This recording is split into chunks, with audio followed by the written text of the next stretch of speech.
The five ways ties the rate of progress to learning, not just execution. Startup teams should go through the five ways whys whenever they encounter any kind of failure, including technical faults, failure to achieve business result, or unexpected change in customer behavior. Five whys is powerful organizational technique. Some of the engineers I have trained to use it believe that you can drive all the other lean startup techniques from the five ways coupled with working in small batches. It provides the foundation a company needs to respond quickly to problem as they appears without over investing or over engineering.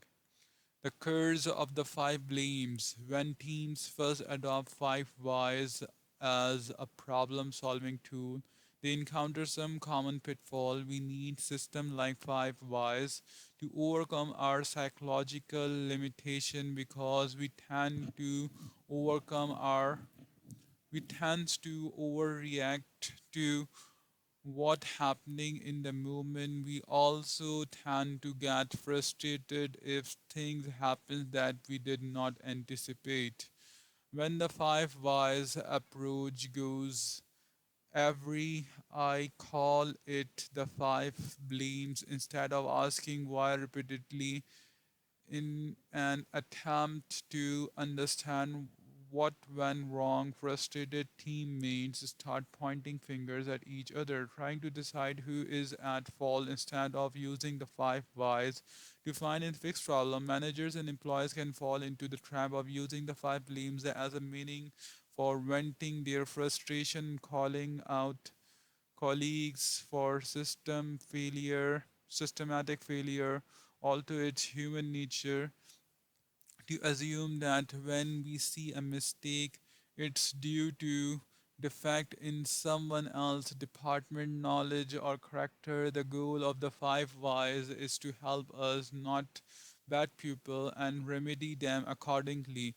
I recommend several tactics for escaping the five blames. The first is to make sure that everyone affected by the problem is in the room during the analysis of the root cause. The meeting should include anyone who discovered or diagnosed the problem, including customer service representative who fielded the call. If possible, it should include anyone who tried to fix the symptom as well as anyone who worked on the subsystem or feature involved. If the problem was escalated to senior management, the decision maker who were involved in the escalation should be present as well. This may take for a crowded room, but it's essential in my experience. Whoever is left out of the decision ends up being the target for blame. This is just damaging whether the scapegoat is a junior employee or the CEO. When it's junior employee, it's all too easy to believe that that person is replaceable. If the CEO is not present, it's all too easy to assume that his or her behavior is unchangeable. Neither presumption is usually correct. When blame inevitable arises, the most senior people in the room should repeat this mantra: if a mistake happens, shame on us for making it so easy to make that mistake. In a five whys analysis, we want to have a system level view as much as possible. Here's a situation in which this mantra came in handy because of the training process we had developed at IMBUs through the five whys.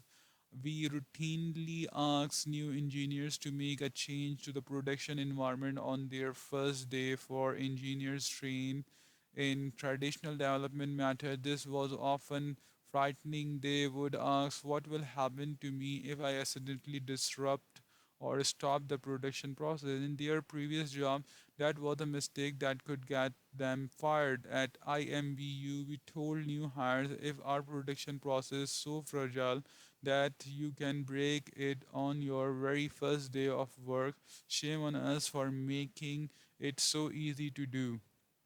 So, If they did manage to break it, we immediately would have them lead the effort to fix the problem as well as the effort to prevent the next person from repeating their mistake. For new hires who came from companies with a very different culture, this was often a stressful initiation, but everyone came through it with a serial understanding of our values bit by bit, system by system. There's a small investment added up to a robust product development process that allowed all our employees to work more creatively with great produce fear. Getting started.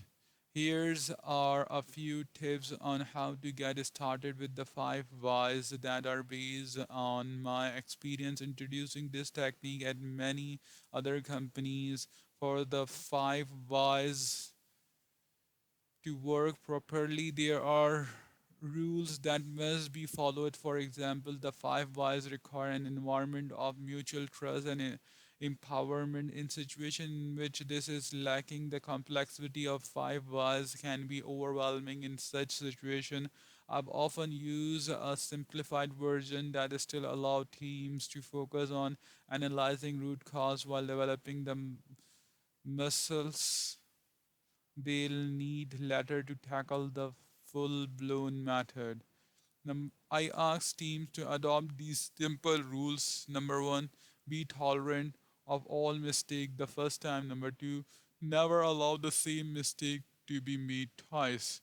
The first rule encourage people to get used to being compassionate about mistakes, especially the mistakes of others. Remember, most mistakes are caused by a flawed system, not bad people. The second rule gets the team started making proportional investment in prevention. This simplified system works well. In fact, we use it at IMBUs in the days before I discovered the five whys and the Toyota production system. However, such a simplified system does not work effectively over the long term, as I found out firsthand. In fact, that was one of the things that drove me to first learn about lean production. The strength and weakness of the simplified system is that it invites questions such as what counts as the same problem, what kinds of mistakes should we focus on, and should we fix this individual problem and try to prevent a whole category of related problems for a team that is just getting started? These questions are thought provoking and can lead the groundwork for more elaborate methods to come. Ultimately, thought do need answering ultimately to they do need answering. They need a complete adaptive process such as the five whys. Facing unpleasant truth, you will need to be prepared for the fact that five whys is going to turn up unpleasant fact about your organization.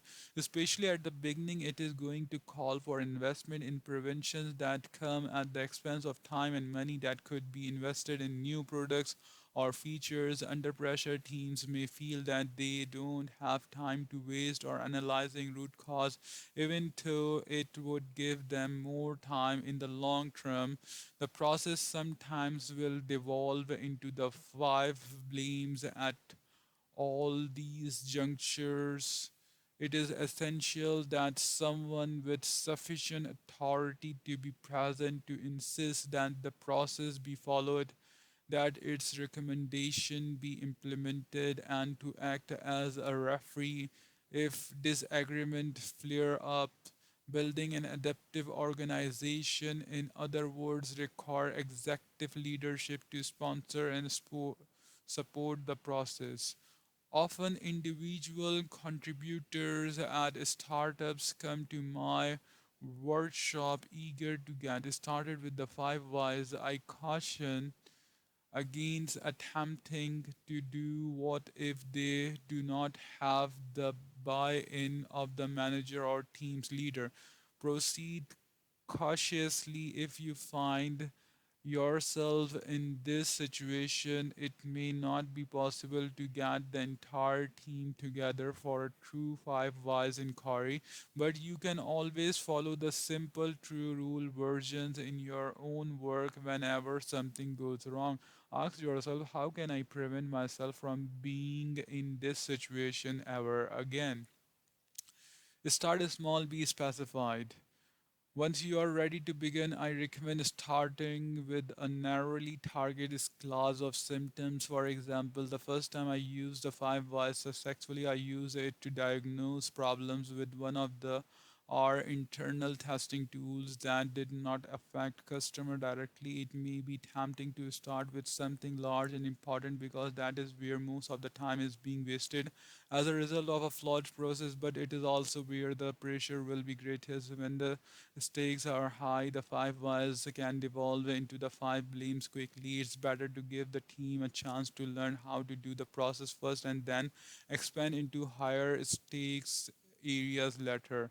The more specific the symptoms are, the easier it will be for everyone to recognize when it's time to schedule a five whys meeting. Say you want to use the five whys to address billing complaint from customer. In that case, pick a date after which all billing complaints will trigger a five was meeting automatically. Note that this requires that there be a small enough volume of complaint that having this meeting every time one comes in is practical. If there are already too many complaints, pick a subset on which you want to focus. Make sure that the rule that determines which kinds of complaints trigger a five whys meeting is simple and ironclad.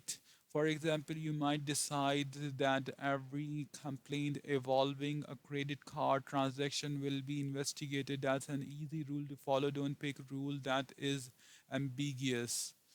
At first, the temptation may be to make radical and deep changes to every billing system and process. Do instead keep the meeting short and pick relatively simple changes at each of the five levels of inquiry. Over time. As the team gets more comfortable with the process, you can expand it to include more and more types of billing complaint and then to other kinds of problems. Appoint a five voice master. To facilitate learning, I have found it helpful to appoint a five voice master for each area in which the method is being used. This individual is tasked with being the moderator for each five voice meeting, making decision about which prevention step to take and assigning the follow up work from the meeting. The master must be senior enough to have the authority to ensure that those assignments get done by, but should not be so senior that he or she will not be able to present at the meeting because of conflicting responsibilities. The five wise master is a point person in terms of accountability. He or she is the primary change agent. People in this position can assess how well the meetings are going and whether the prevention investment that are being made are paying off. The five was in action. IGN Entertainment, a division of News Corporation, is an online video games media company with the biggest audience of video games players in the world. More than 45 million gamers frequent its portfolio for media properties. IGN was founded in the late 1990s and News Corporation acquired it in 2005. IGN has grown to employ several hundred people, including almost a hundred engineers. Recently, I had the opportunity to speak to the product development team at IGN. They had been successful in recent years, but like all the established companies we've seen throughout this book, they were looking to accelerate new product development and find ways to be more innovative. They brought together their engineering, product, and design teams to talk through ways they could apply the lean startup model. This change initiative had the support of IG and senior management, including the CEO, the head of product development, the vice president of engineering, the publisher, the head of the product. Their previous efforts at Five Wise had not gone smoothly. They had attempted to tackle a laundry list of problem areas nominated by the product team. The issues varied from discrepancies in web analytics to partner data feed that were not working. Their first five whys meeting took an hour, and although they came up with some interesting takeaway as far as the five whys goes, it was a disaster. None of the people who were connected connected to and knew the most about the issues were at the meeting because this was the first time they were doing the five whys together. They didn't stick to the format and went off on many tangents. It was a complete waste of time, but it didn't have any of the benefit of the adaptive style of management discussed in this chapter.